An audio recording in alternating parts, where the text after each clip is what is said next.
Welcome, everybody. I'm Noreen Savage, and this is Starting Out Bright. Thanks so much for being here.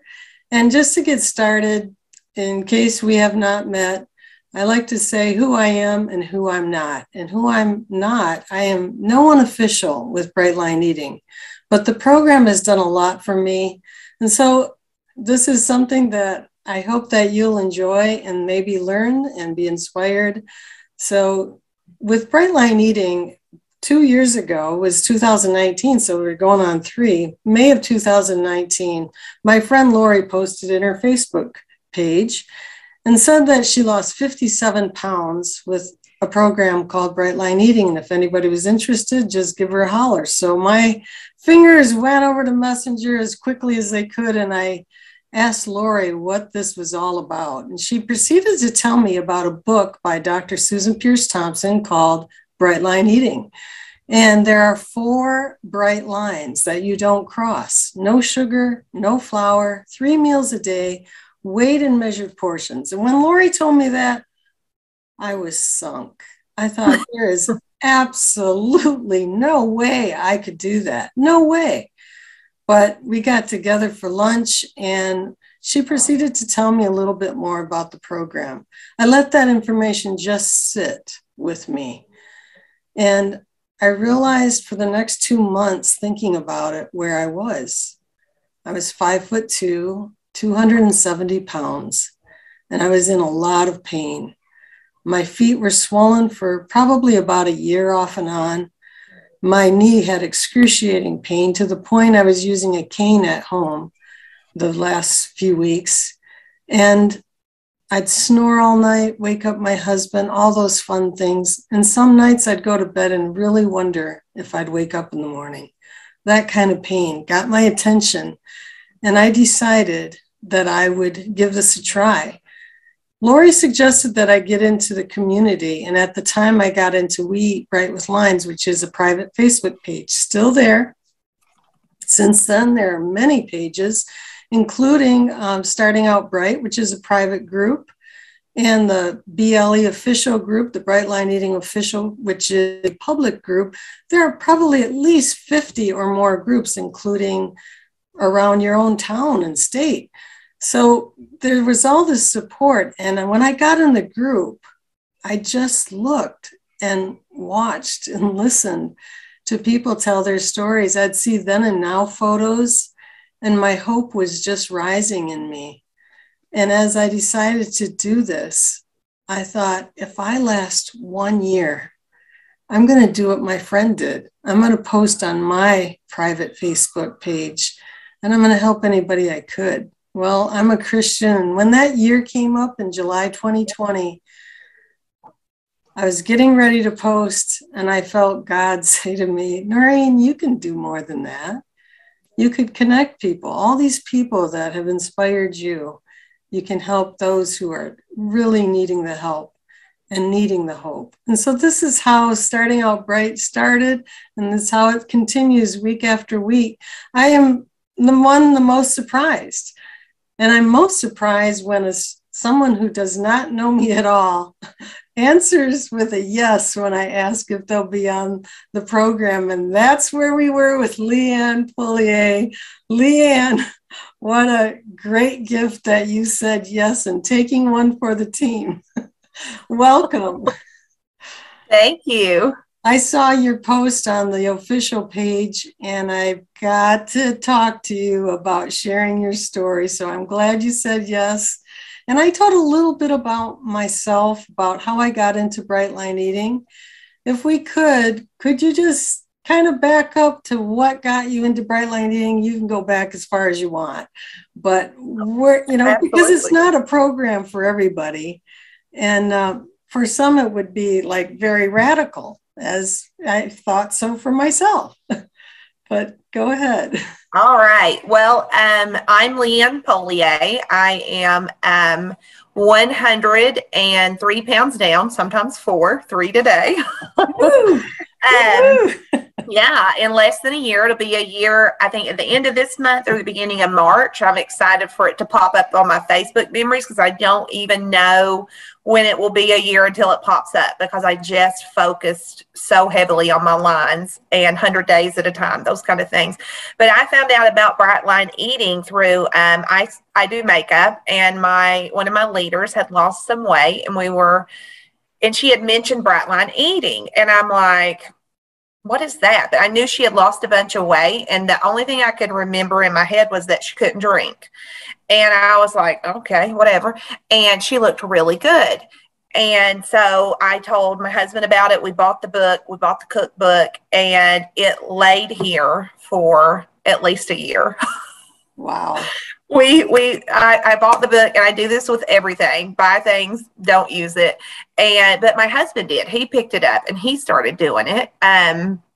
We didn't do it smartly because we didn't know until we went to Seattle. He's from Seattle, and I'm a little country mouse, as you can tell by my accent. And his aunt was doing it, and she had lost weight, and we adore her, and she looks so good. And she was like, Nick, you can have 6 ounces of protein. He was having the women's portion. Oh. So he continued on and did well with, in between me sabotaging the poop out of him all the time because I wasn't doing it. And then my oldest son is in college, but he was in college close by, and he got COVID. And the football team put him in a local hotel to quarantine, but I wanted to bring him home. And my sister is a nurse practitioner, and she was like, you can't be around him. You can't bring him home. You'll die. And I mean, she was that like gloom and doom scary. And I'm like, what are you talking about?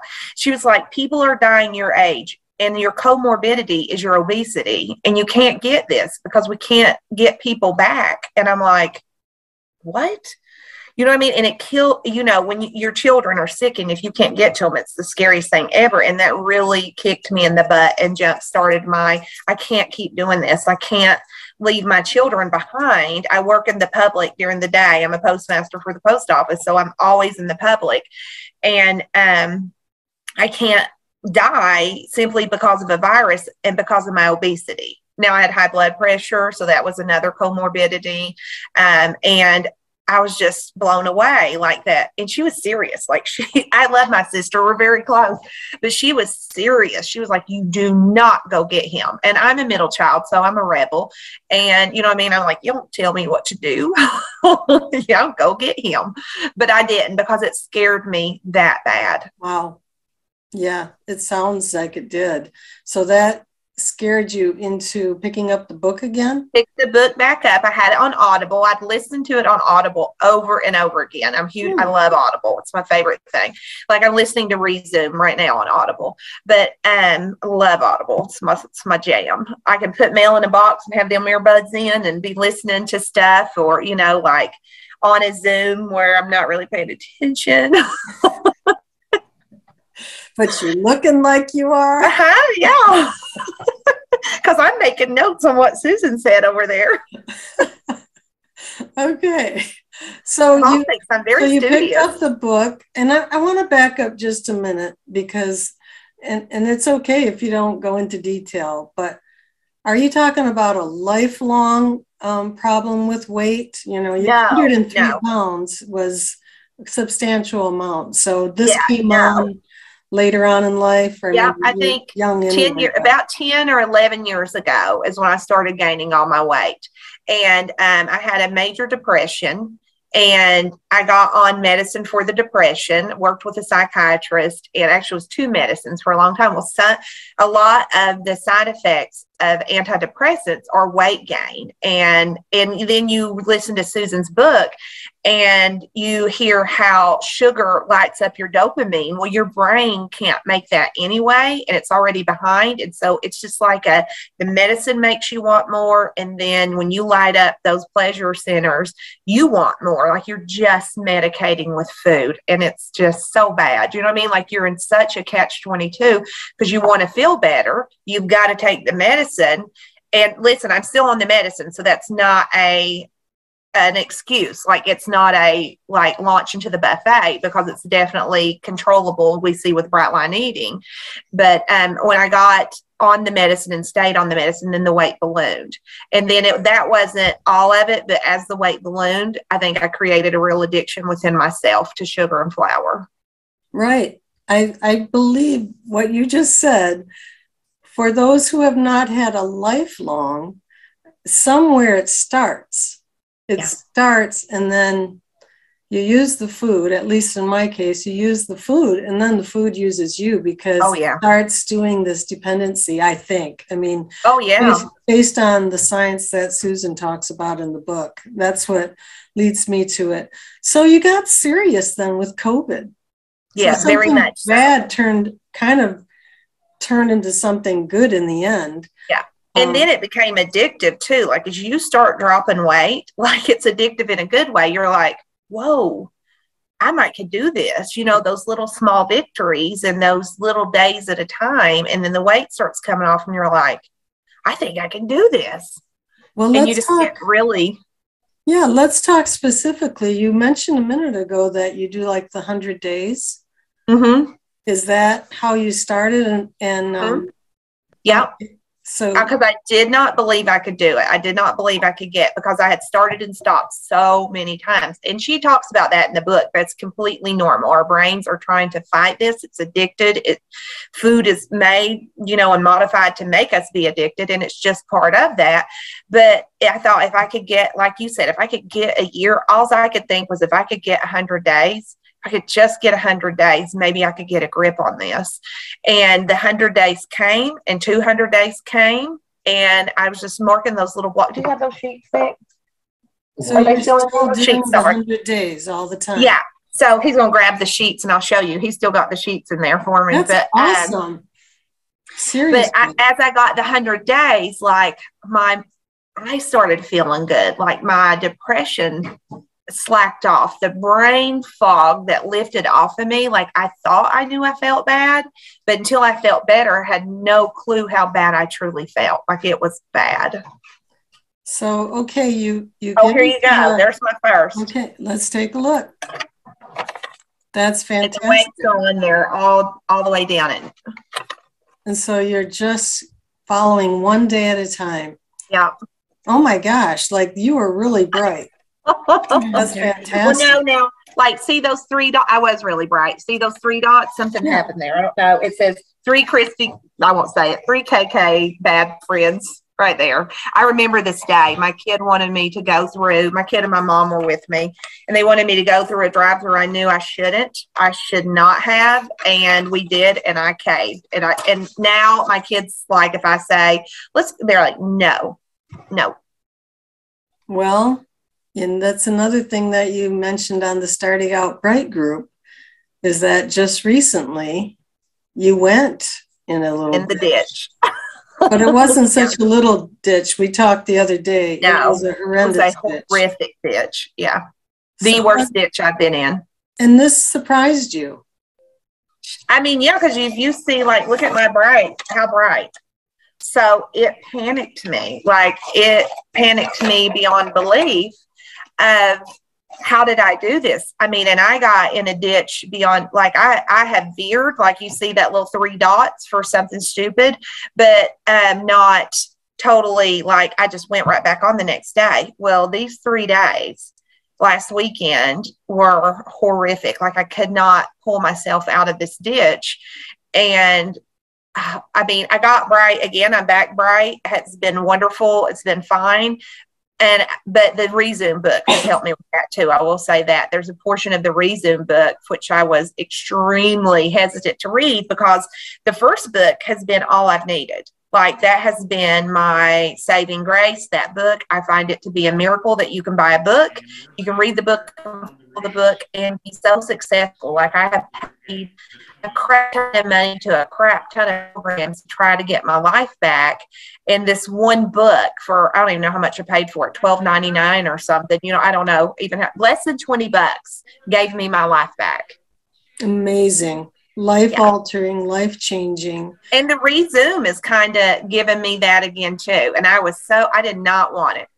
Well, it's going to be a little spoil alert, only a tiny portion. And it's really kind of like, go read the book. Okay. Because I think this is so important. What you said, you had an aha moment when you read this part of the Resume book. I have not read it yet, but it makes me want to go and get the book after you said that. So if you can talk just a tiny bit about Starvation Brain, you know, what that piece meant to you in trying to pull out of the ditch. Yeah. So I literally was driving to get a mail carrier off the route, listening to the book on Audible, because when I get in my car, it plays into there immediately. I don't waste my time. And I'm driving, and Susan's talking about that after you lose weight, a significant amount of weight for a significant amount of time, your brain will start thinking, oh crap, we're in starvation. Oh crap. And it's throwing everything in the world at you. And that made so much sense to me because I couldn't figure out why the ditch was so deep and so just, I mean, it was so much food that was just ridiculous amounts of food. It's not like having one thing and getting back on plan. It was out of control binge. And I've never been a binger like that. So it scared me to death. And she said that your brain, you know, at that point, it may very well need a little bit more food. And she said, this is not a license to go in and boom, you know what I mean, add all this stuff.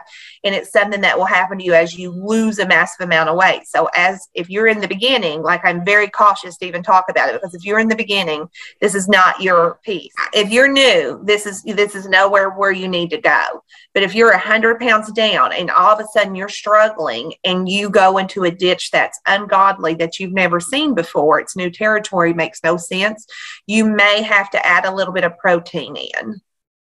You know, and I when you told me that the other night, you know, when we talked, it really hit me because in December, and I haven't made a secret of it, I was not feeling well. I was not doing well health-wise, and I felt I was carb depleted. What I meant by that is like my brain was, I was feeling weak. And I really thought my program might fall off if I didn't take steps. And so I put myself on maintenance. I said, I'm going to do it for 2 weeks. It only took me 1 week to snap out of it, feel refreshed, regenerated, and I got back into the weight loss mode. And she says that there in that chapter, if you can't get out of the binge, you may have to go on maintenance, get everything under control, get yourself back together, get the automaticity back, and then slowly reduce. So that's even in there.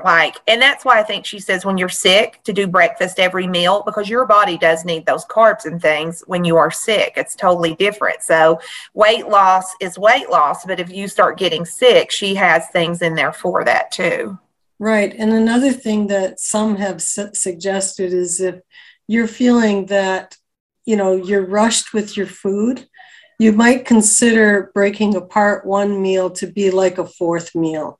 So Rachel Mullins, when she was on Starting Out Bright, she's a teacher, and she said she took part of her lunch because she was rushing through lunch. And there was that 3 o'clock when she got out to have something. Because again, the willpower gap, if we want to talk science, like Susan is, I mean, the willpower gap is real. I didn't realize how many times I'm looking at myself and saying, Noreen, you're in a willpower gap. Mm-hmm. You're not going to starve to death, but you have too many things going on. Yeah. And you're going to blow it if you don't do something. It is real. I think that is one part of the science that if everybody could read that chapter of the willpower gap and understand that this is why you've never been successful losing weight. And that science that she explains in the willpower gap, I know it's 100% of my success, because here in the country, people say you got to have a willy, meaning willpower. Well, you can't.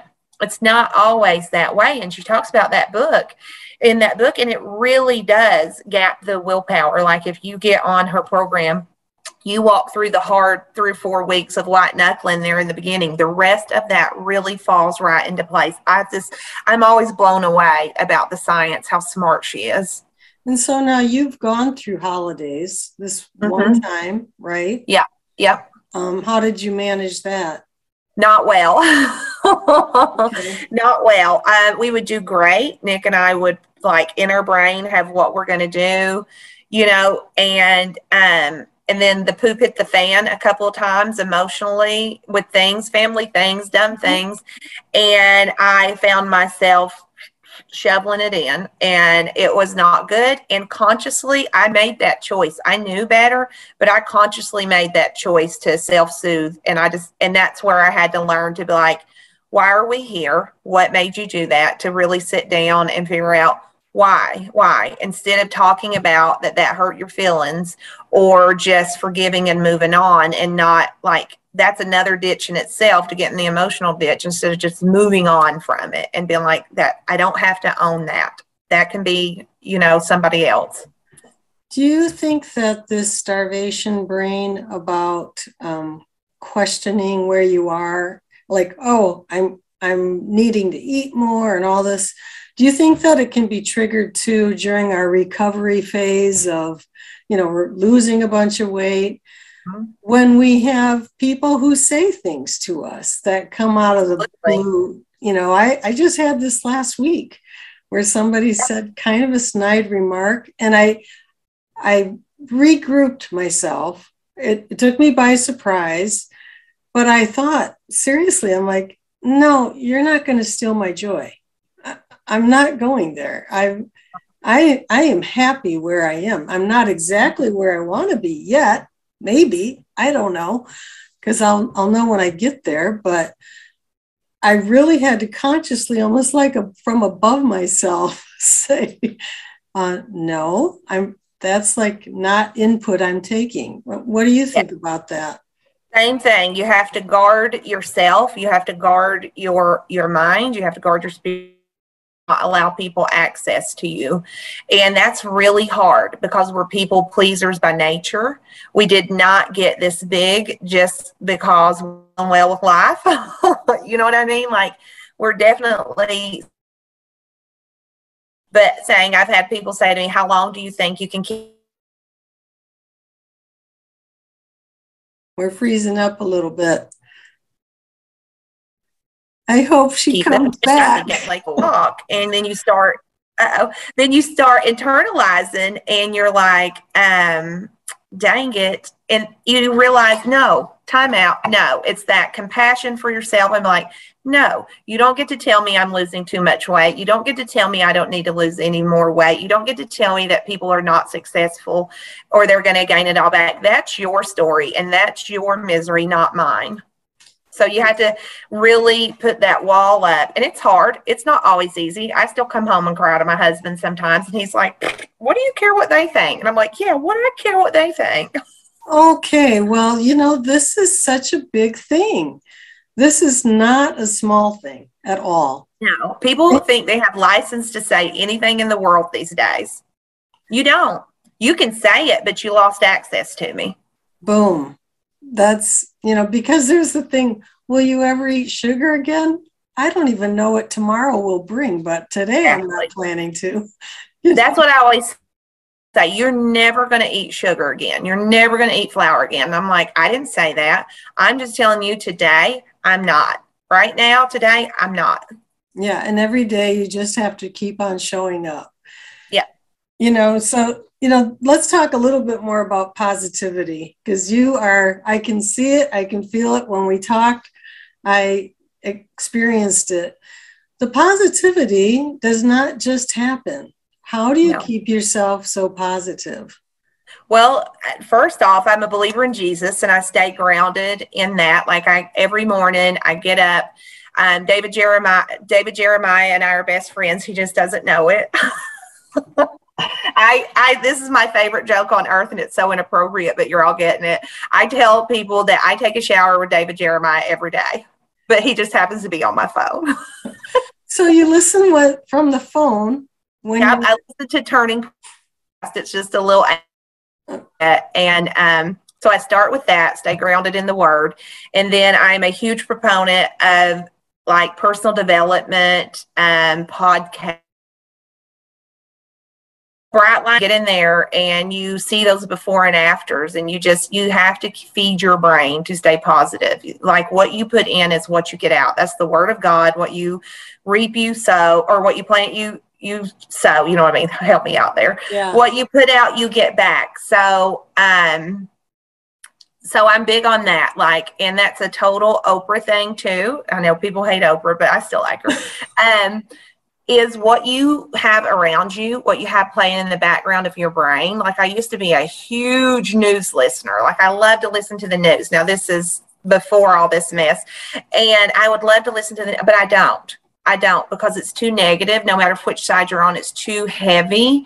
It's too much in this world anymore. So I just choose different things now. Like there's very little on TV that I'm probably going to watch, other than a couple inappropriate shows we won't talk about that are funny, but but mostly, like I love Mel Robbins. I love Tony Robbins. I love Brene Brown, just constantly pumping in. I love Joyce Myers. Just find your person that speaks to your soul and keeps you moving.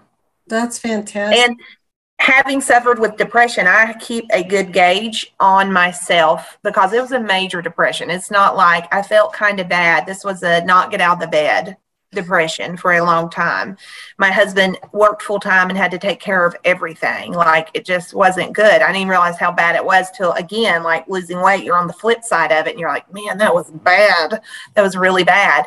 So I always am gauging like how I'm feeling. If I'm having like an off day, my husband will ask too, like, where you at? How you doing? Like we're very into how I'm feeling. How's my mental health? How's my physical health? All the things. I think it was a really important things you said to me the other day about your medicine for depression. Mm-hmm. That I think that you said to your doctor, if you would be getting off of it. And I really liked his response to you. Well, there's such a stigma with depression medicine and a depression and any kind of mental health medicine that you're not right or you're lesser than. And so I said, Dr. Shimo, when will I get off of this? And he was like, Leanne, you won't ever get off of this. You have to get that out of your brain. He said, if you were a diabetic, would you stop taking your insulin just because you just want to? And I'm like, well, no. And he was like, it's the same thing. Some people's pancreases don't make insulin. Your brain does not make enough serotonin or accept it. And I'm like, oh, so that stopped that fight where I would off on that a lot of people that suffer from depression will do, because we just think if we can not take that, then we're healed. Well, that doesn't work that way. That's a biological issue. That's just who we are, DNA, whatever, situational, but you have to stay on your medicine. Now, did losing 103 pounds help though? Absolutely. Now, I'm always a pretty positive person. I'm perky. I'm hyper. It's just, you're mad at Jesus. That's just how he made me. But, so, I mean, I'm always even heavy. I'm a pretty positive person. I just did not have the energy that I do now, which sucks for my coworkers, but I love it. And so you have totally changed, your whole thought process. Mm-hmm. I just want to ask one more thing about the depression. Go ahead. however it started, but then you started using food as a substance, basically, to help you comfort, probably. Maybe starts with the depression, but then the food kind of takes over. Did it then become a depression because you've gotten so big, or it does? It does. And this is something that no matter, like I always have been a very positive person, a very bold person, but I didn't realize the shame that I had regarding my body and my weight until now. Like, I didn't get it. Like, you don't get it until you get it. That makes sense, right? You don't know what you're in, or you wouldn't stay in it until you're out of it looking back. But absolutely, I think that really, it messed me up in a lot of ways. I was embarrassed. I'm funny anyway, but I would use comedy to offset that, and always at my expense, and more so than I should have, because I'm pretty positive, period. But there's a lot of shame to that. It's not fun to see people, that you went to school with at the post office, and they're like, she was a smart A and she got fat, honey. Exactly. I'm like, oh, I know. And the self-deprecating humor, I so track with that, because I did the exact same thing. At parties, it'd be, it's not over till the fat lady sings, and then I'm like, exactly. If we say it first, then they can't harm us with it. Like, we take control of it. Well, that's not healthy. At no point should we be calling ourselves fat, the fat lady. Like, your self-talk has to change, and the compassion for yourself. And that's where you get to the point when somebody says something nasty or snarky to you, that you're like, you know what? I love you and Jesus loves you, but we're done. You need to go on to Jesus. He loves you more than I do. You're being rude. And just shut it down. Like, you no longer have access to me. Block, delete, or just tell them right to their face, no, thank you. The other thing, when you're now, you're pretty open about your then and now. And it can come across, I think, to some people that we're looking, if it's on our personal page. In the Bright Line Eating community, that's a whole different ball game. Because I know when I post a then and now, I know the purpose is to hopefully help at least one person. Like, I got hope that way. But you can have an offhanded comment about that. Oh, all the time. And, I do makeup, so I have selfies galore. And I had selfies when I was heavy, and I have selfies now. No one ever said to me before, you just like people to tell you you look beautiful. That is a common comment. No one said it to me one time when I was heavy, and I have just as many selfies then.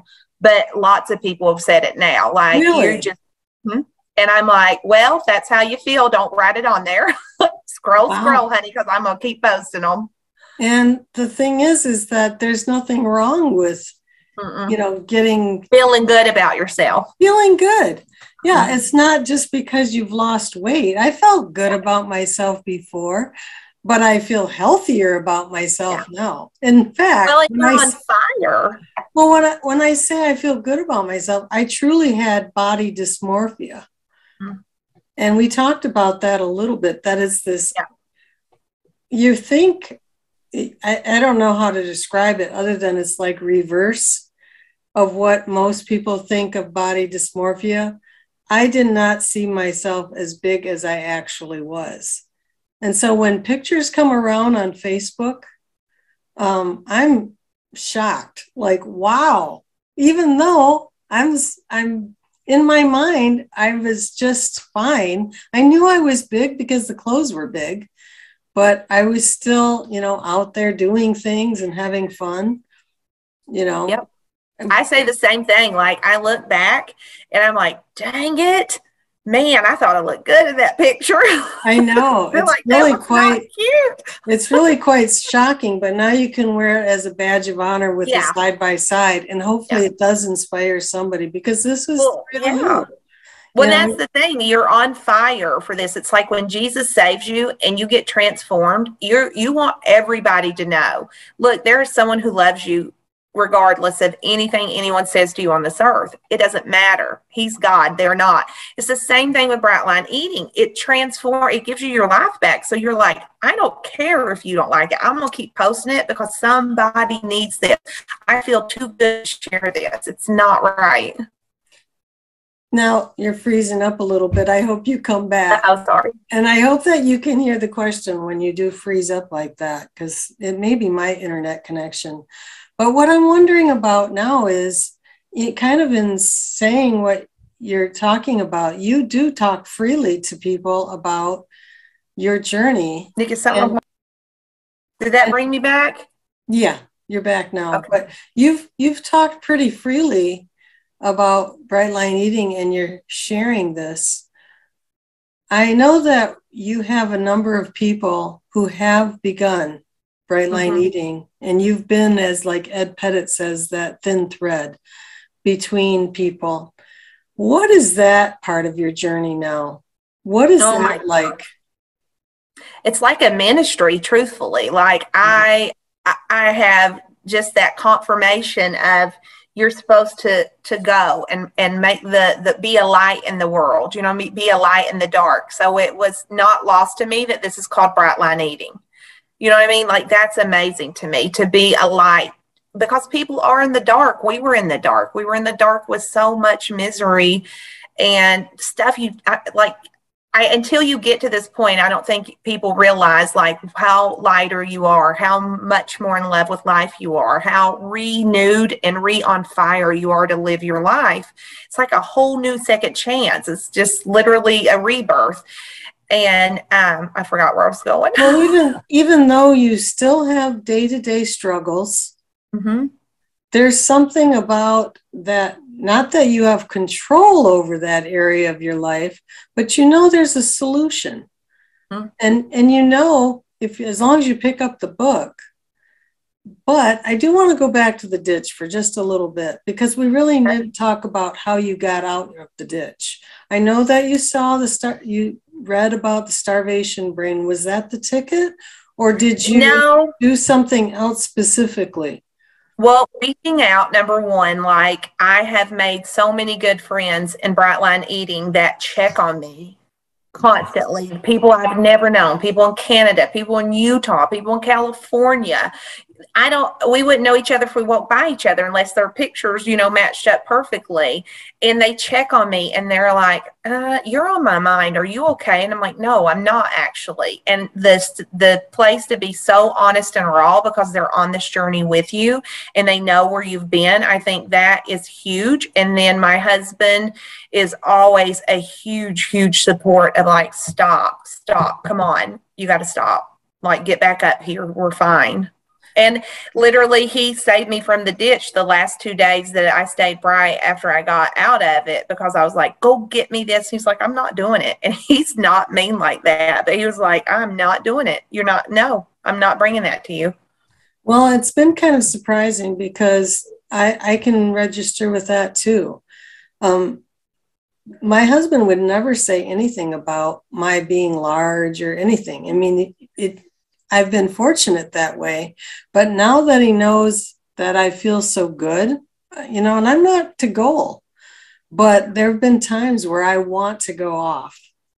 And he's like, do you really want to do that? I mean, it's even just a question to stop and think. And I'm like, no, I do, but I don't, because I know. And if I look above myself again, there's always something. When we talked about the ditch, it brought me back to my childhood. Well, really, I was in a polka band.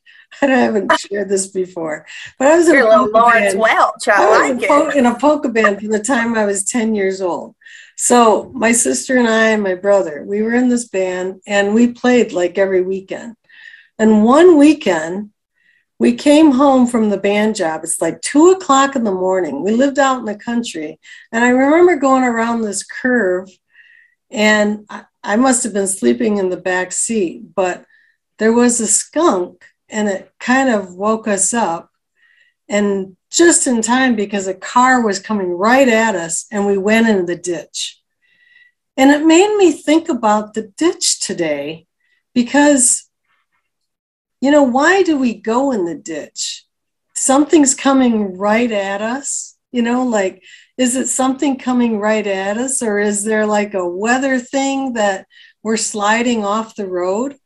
You think about, yourself in a ditch in a car, but to pull yourself out of the ditch, you first have to realize where you are. Yeah. And when you have people around you who also are aware of your journey, as I was in the car, like, okay, that was a hit and run. The guy left. But here we are in this car. And we're like, we got to do something. We have to do something.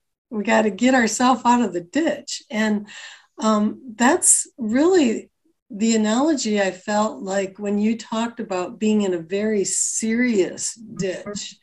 You have to do something in order to get out. You have to make those connections. What are the connections that you said the Brightline community. Is it just the official page, or how did you make those connections? There's, I'm trying to think of the groups I'm in. I think one's called Shine Brightly. Okay. Your group, of course, the Brightline Eating group. That I have made so many friends off that. Like, we will just start talking on those, like, before and afters. Like, you'll say, "How tall are you?" I can remember asking everybody on their before and afters, "How tall are you?" Because I was trying to judge where I needed to be, and then it would evolve into a conversation, and then it involved into like friendships and checking on each other, and just amazing things. One of my favorite people, Pat and Anna, too, that I've met that check on me constantly. I stinking adore them. They're always checking on me. They're always so supportive. We are not even in the same locations. You know what I mean? It's amazing. But off of the pages, and then when you make friends on the big page, then there's all these little groups that they say, "Hey, I'm going to put you over here in this group. I think you'd really like it." And you're like, okay, what was the one there was one, and I don't know that it's still there. I think Minds is there. Yeah. Is that still there? Mm-hmm. Oh, it's a good group. Yep. Okay. I think that one. And then there's a couple other for people who were not attending the susceptibility. Somehow I got in there, even though I'm pretty high on the susceptibility, but I'm just in all kinds of places. So, let's talk just a little bit about your personal habits. So you talked about the Audible. That's a big thing, the positivity. Do you do anything else on a daily basis? I know you're saying basically prayer. Mm-hmm. Do you do any kind of journaling or committing your food or anything like that? I don't commit my food. I should, and it's something I have to go to that, and the resume was talking about, only because my husband preps my food daily. So I know, don't hate me. I have a really nice husband that is very supportive. So he puts it in a doggone, I'm like a little school kid with my lunchbox going out to the car. I have no idea what's in there. I just know it's on plan and it's fine, which is very helpful to me for the automaticity and like not dabbling in the kitchen and playing around. There's no BLTs because I'm not in there. But they make fun of me at work, and they're like, "Oh, shut up. We all could lose weight if our husband packed our lunch every day." Oh, I think you could still veer off. Oh, I'm sure, but I have it. But it's so much easier when someone, is that supportive and like, "Hey, I'm going to basketball practice. Your dinner's in the microwave. It's weighed, measured. Just eat it." And you're like, "See ya." That's a beautiful thing. Never ever take that. Yeah, but like I said, I travel for work too sometimes. So when I'm traveling, also, I still prep my food. So I was telling you this, and it was very helpful to me. It was like, I'll go to Sam's Club. I was in Charlottesville for a few months helping out up there at their post office, and I'll go to Sam's Club, get a rotisserie. The $5 Sam's Club rotisserie chicken is amazing balls. Like, that is the cat's meow. That sucker is huge, and you can get so many meals out of it. So I would just pull the meat off, throw it. I have my food scale, the little hefty, those were from Sam's Club too, the little hefty black with the clear lid. So I could throw in the chicken, measure it 4 ounces, microwave, steam veggies in the microwave, throw in 10 ounces, butter, garlic, salt, lid it. And I would do the whole chicken, just as many as I could. That way I had dinner, I had lunch, and then my breakfast, I do the same breakfast always. So it's the protein bun, and we would have those made up for me when I would come back and forth. Well, okay, this protein. So that's not an excuse. Like if he's not here, I still have to stay on plan. Yeah, and you kind of slid that in, but when I pressed you the other day, it's like, no, I have this protein bun every single day. For a year. Every single day. I love that thing. And so the recipe is, and it was from the Brightline Eating page, so they gave it freely. Yeah. Like not stealing it. And I bought their cookbook, so they can't be mad. That was on the page, but you do add everything but the everything but the bagel. Yeah. Right? Yeah, 3 tablespoons. Because I made that and it wasn't that great for me. No, we made them. Yeah, we made them the first time I took them to work, and we called them air biscuits, which in the country means something else too. And it was like a double whammy. Like it was gross. So someone's asking specifically what's a protein bun. So what's in it? It is, hold on, Nick, how much is in that? Nick's over here. There's cottage cheese. It's an unlikely combination. 14 ounces of cottage cheese. 14 ounces of cottage cheese. 10 ounces of oats. 3 eggs. Salt. How much salt? 1/4 teaspoon. Half a teaspoon of salt. And 3 tablespoons of everything but the bagel seasoning. Mix it up. 10 little patties. It almost feels like dressing in your hands when you're doing dressing out, at Thanksgiving. And they kind of they say at work they taste like dressing to them, but I don't know. I've been too long. But it makes 10 buns, and I take 1 bun every day, put an ounce of meat on it, like deli meat, whatever, and then a 1/2 ounce of cheese, microwave it, my 6 ounces of raspberries. It is, and listen, I hate breakfast. It's like a sandwich. It is I love that thing. It's my favorite meal every day, and I hate breakfast. You know what? This is one thing I want to mention about this, because when you said it's like a sandwich, I know that there's debate about like whether to have simple or baked foods or all this kind of stuff. But I know, like, from what you're saying, this is like bread.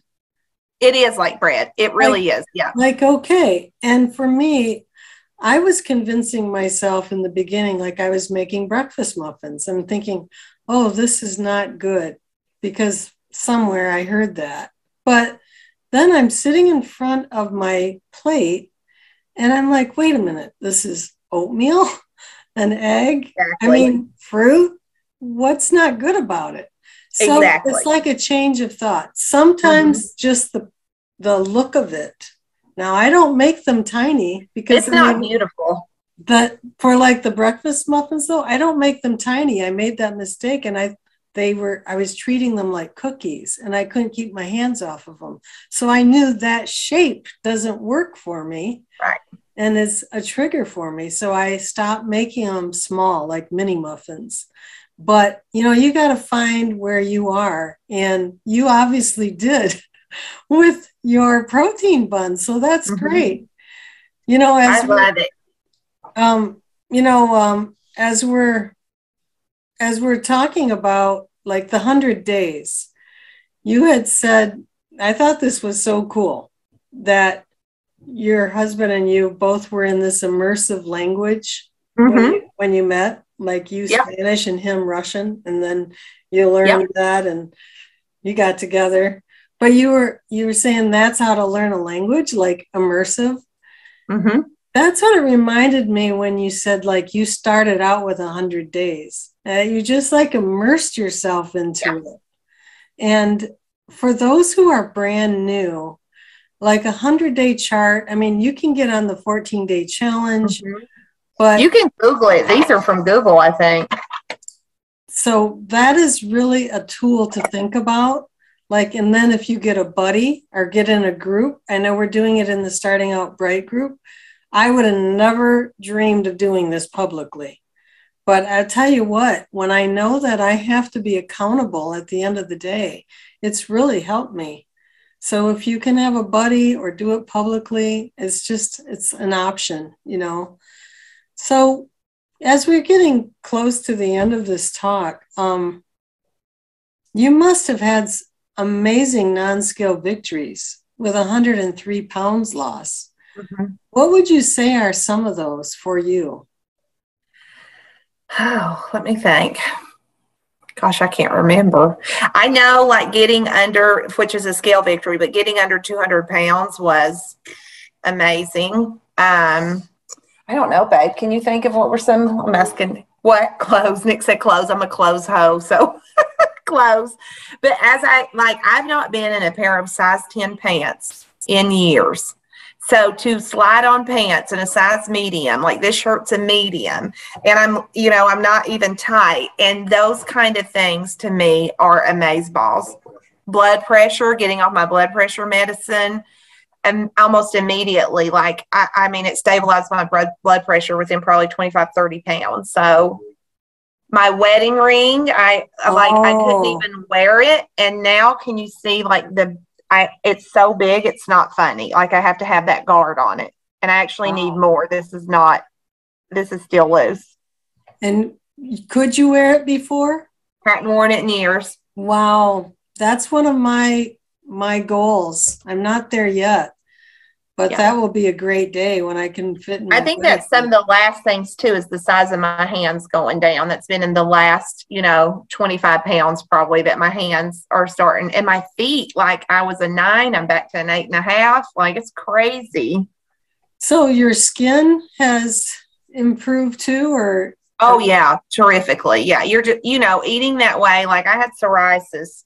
You can see the scarring there. Can you see that little bit? Mm-hmm.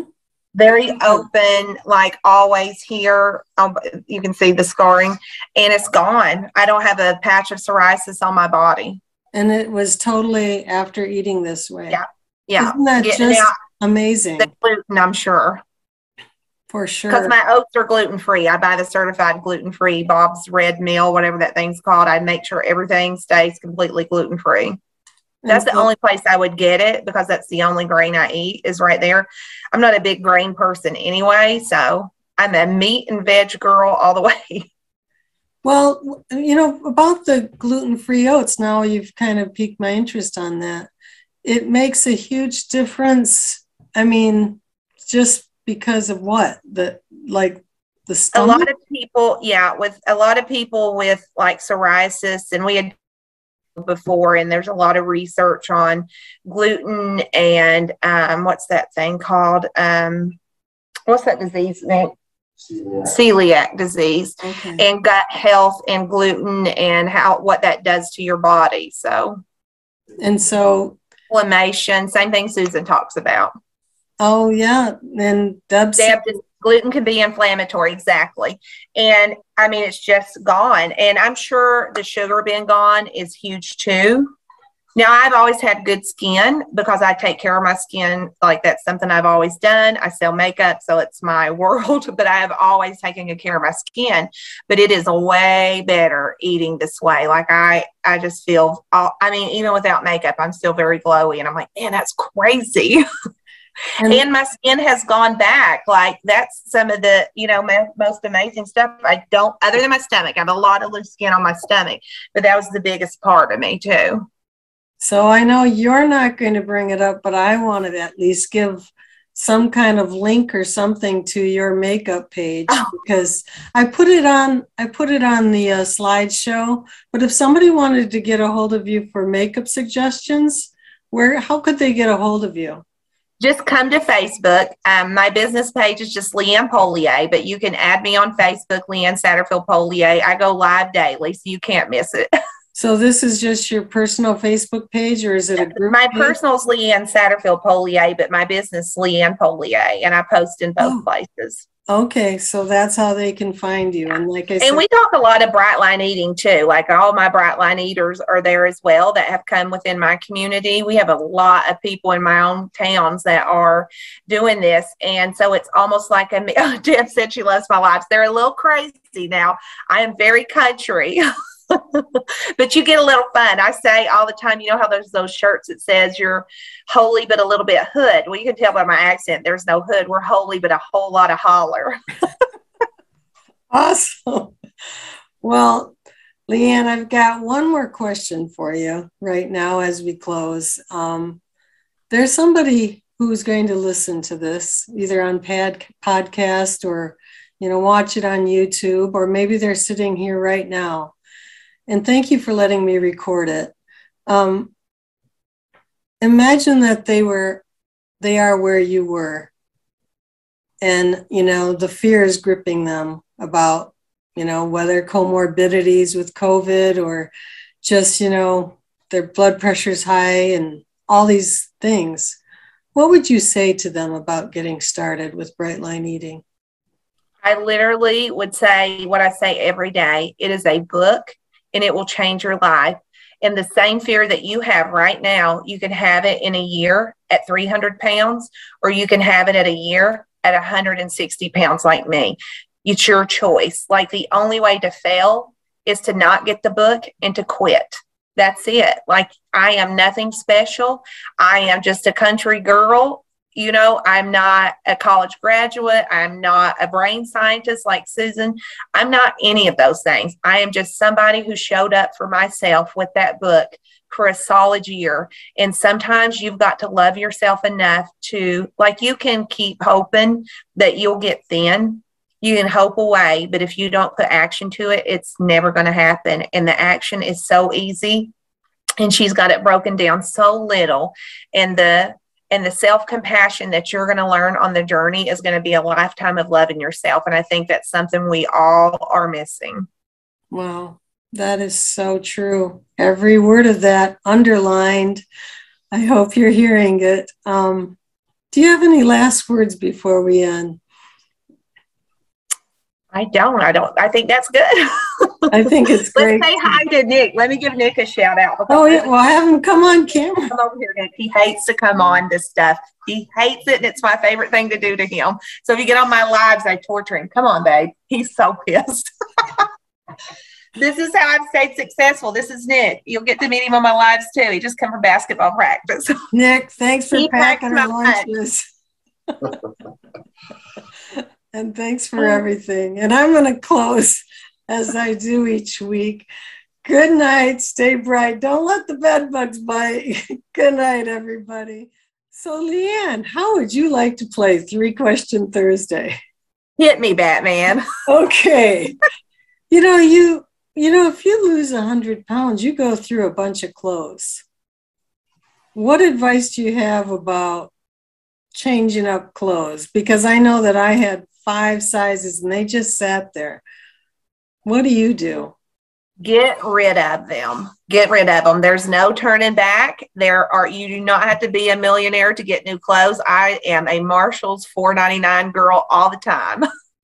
So get rid of them. Donate them. My mom is on Bright Lines and Losing behind me, so I give all mine to her. Okay, so did you do that right away? This is still question 1. You did this right away as you went? You had that confidence? Because I couldn't wear them. Like, I started dropping like fast, and there was no reason. I mean, literally, if I was walking, they'd fall off at me, so I'd be mooning the world. So they had to go. Okay. So what part of getting to maintenance, and what would maintenance look like to you? But what part of that is the most intriguing, and what part is the most scary, if anything? It's all scary, truthfully. It's all scary. The most intriguing is adding potato back, because I don't think I'll really ever add grain back. I'm not, like I told you, my body's done so much better without grain and gluten. So, but I will add potato back. So that's intriguing to me, I'm a steak and vegetable girl. So to get a half of a baked potato, because now I know what appropriate portion sizes are, is like, whoop, that's going to be my first maintenance meal. Okay. Well, kind of talking about meals again, you said that you do travel a bit. So this is the 3rd question. What advice would you have for somebody, or what do you do when you go out to eat? When I go out to eat, I really think that's super easy, because 90% of the time it's with my husband. We're attached at the hip. And so you can get an 8-ounce steak anywhere. Everybody has an 8-ounce steak. That's just what it is. So cut it in half. you have either give that to whoever's with you. If you're with your girlfriend, then that's plenty for her too. If not, take it home. That's my favorite things to bring it home. I'm selfish. I'm not giving it away. And then I'm going to order like 2 sides of steamed veggies because restaurant veggies are yummy anyway. I'm just going to ask them not to put anything on it. Just steam me the veggies and bring me a side of butter. Okay. Well, that was 3 questions. If you have any other special thought for your friends who are following you, somebody here, Kathleen, says she's adding sweet potatoes to her. Oh, that sounds good. Oh, Kathleen, I'm excited for that. But I'll be honest, I'm afraid of maintenance. But I also know everywhere that I'm afraid of is where my success lies. That's like God saying, oh, here it comes, here it comes. So I've always, anywhere like at work, anything that you're terrified of, that's what you need to walk into. That's the enemy trying to scare you out of your power. So that's where you need to go. And you know, speaking of maintenance, as I said, when I had that feeling of carb depletion, I don't know how else to say it. And I'm like, I'm going to put myself on maintenance. You can practice maintenance anytime you want. Yeah. That's, I think, one of the beautiful parts about Bright Line Eating. Whenever I've been on a diet, which I never got to the end, there was no protocol for what do you do then, you know, because you don't want to keep on losing. So for here, it's a system. And I think that it's a good plan. So any last words? No, just keep going. Do not quit on yourself. You are we're all worth it. I'm not quitting either. We're going to be here together. We're lifers. We're lifers for sure. This bright life, baby. This bright life. Well, thank you, Leanne, for being on Starting Out Bright. And thank you for playing 3 Question Thursday. You're welcome. It's been a delight. And I didn't say any bad words. Woo! Woo! Good night, everybody. Stay bright. Good night. Bye.